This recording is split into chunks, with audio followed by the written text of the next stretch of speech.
Napulo ka mga bagong modernized jeepney ang makabiyahe na sa mga bagong ruta sa Cagayan de Oro City. Human ang launching ceremony karong adlaw.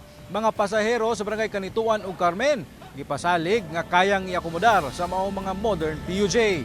Ano yan dali sa report ni Cyril Chavez.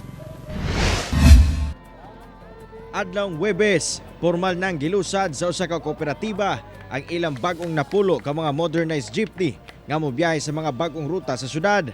Among mga unit ang mobiyahe gikan sa barangay Kanituan ug Carmen padulong sa Kugon Market sa downtown sa syudad.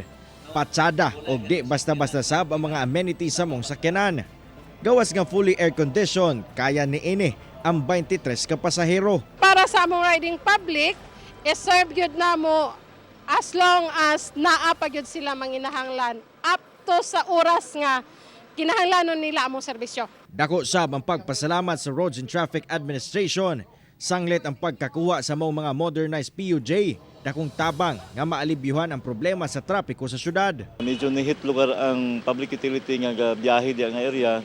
Nya daghan ng pasahero sa karong panahon, daghan ng mga pasahero. Apan, pahimangno sa RTA sa mga driver ug operator nga batasanon ang pagsubay sa balaod trapiko aron malikay sa disgrasya, labi pa nga daghang pasahero ang ilang sakay matag biyahe. Doon naman tayo ipahimutang nga mga asagid sila mohunong no loading and unloading.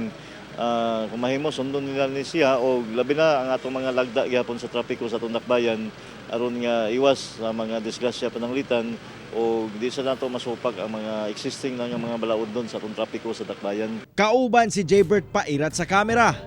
Ako si Cyril Chavez para sa One Mindanao.